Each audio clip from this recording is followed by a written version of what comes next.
안녕 얘들아, 뿌리 깊은 독해 김승현 선생님입니다.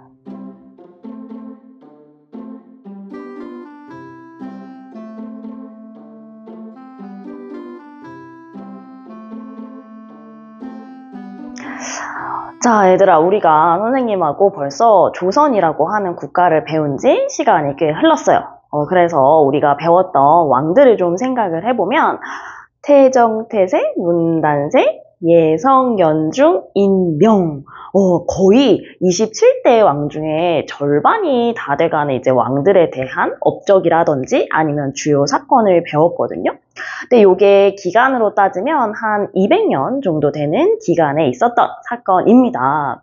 근데 얘들아, 우리 곰곰이 좀 생각을 해보면 우리 조선에는요 뭔가 없어요.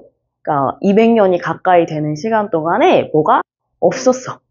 이제 고려를 생각해 보면 이제 여러분들이 힌트를 좀 얻으실 수 있을 것 같은데, 우리 고려에서는 잘 생각해봐. 막 고려의 어떤 사건들을 배우면서 틈틈이 다른 나라랑 싸웠던 이야기들을 얘들아 계속 선생님하고 같이 봤잖아요. 근데 이 조선이라고 하는 국가에서는 그런 게 딱히 없었어. 그지?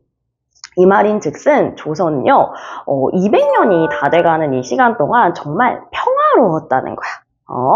선생님, 평화로우면 되게 좋은 거 아니에요? 저번에 보니까 전쟁하면 백성들도 엄청 많이 고통을 받고 그러던데요. 그쵸. 우리나라가 평화로운 건 정말 좋은 일인 건데, 우리 이웃나라가 그렇지 않았다는 게 문제의 시작점입니다.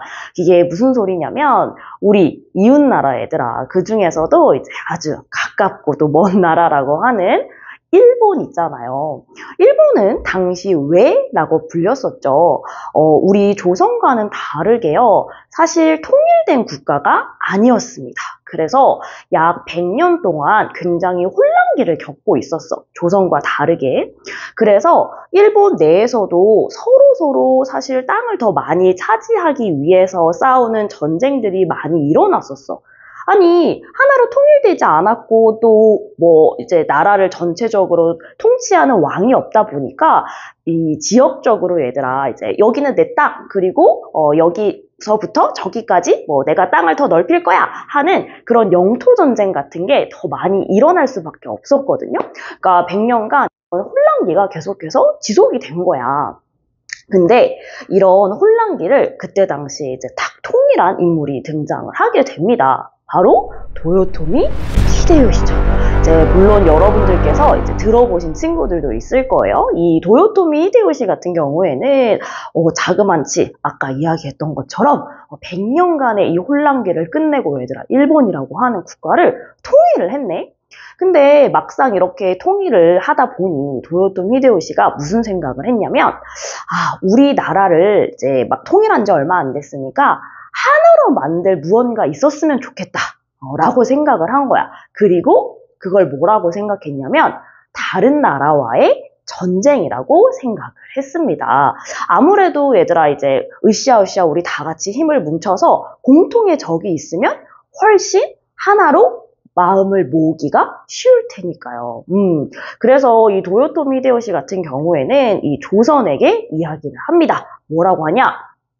우리가 이 명나라를 치러 갈 건데, 자, 명나라는 당시 조선 옆에 있던 우리 중국 땅을 일컫는 말입니다. 그래서 우리 이 명나라를 치러 갈 건데 조선 네가 길을 좀 비켜줘야겠다라고 이야기를 했던 거죠.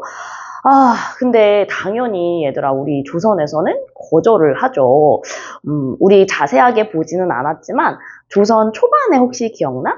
이제 명나라 잠깐 나왔었는데, 그죠? 우리 막 정도전, 정몽주 막 이야기하면서 성리학 이야기할 때 잠깐 나왔는데, 사실 조선은 명나라를 거의 아버지의 국가로 이제 섬기고 있었던 터라, 일본의 도요토미 히데요시의 요구에 응할 수가 없었거든요. 자, 그러자 이 도요토미 히데요시는 이를 핑계 삼아서 조선을 침략합니다.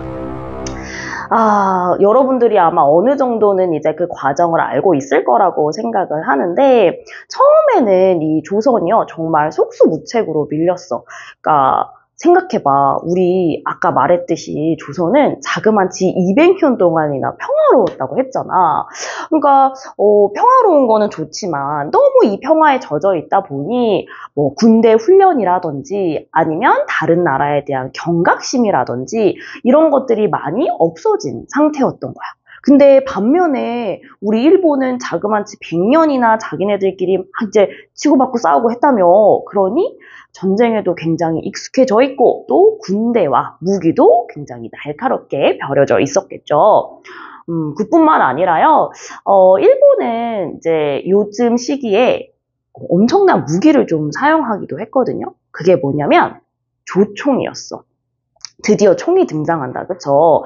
그래서 우리나라 같은 경우에는, 조선 같은 경우에는 그런 조총의 존재는 알고 있었지만, 이렇게 막 전쟁을 할 때 사용을 해야 된다는 그런 생각은 없었거든? 근데 일본은 이 조총을 가지고, 아주 효율적으로 전쟁을 하는 법을 알고 있었다는 겁니다. 자, 이런 얘들아, 여러 가지 일본의 상황, 또 그리고 조선의 상황이 맞물려서 겹치게 되면서 여러분들이 잘 알고 있는 임진왜란이라고 하는 전쟁이 터졌고 그 이후에 조선은 일본에게 속수무책으로 당하는 모습을 처음 보여주게 됩니다.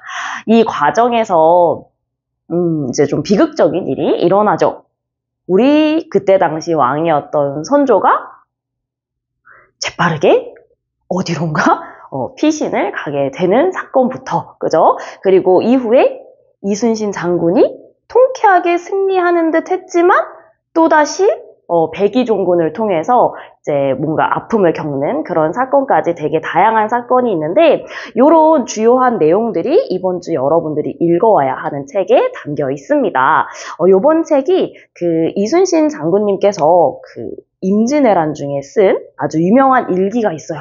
난중일기라고 하는 책인데 그 책을 바탕으로 여러분들이 조금 더 읽기 쉽게 잘 풀어서 적어놓은 책이니까 여러분들이 재밌게 이 책을 한번 좀 읽어 오시면요. 앞에서 선생님이 말했던 내용하고 또 아주 구체적으로 이 전쟁을 어떻게 또 승리로 이끌 수 있게 되었는지 함께 살펴보도록 하겠습니다.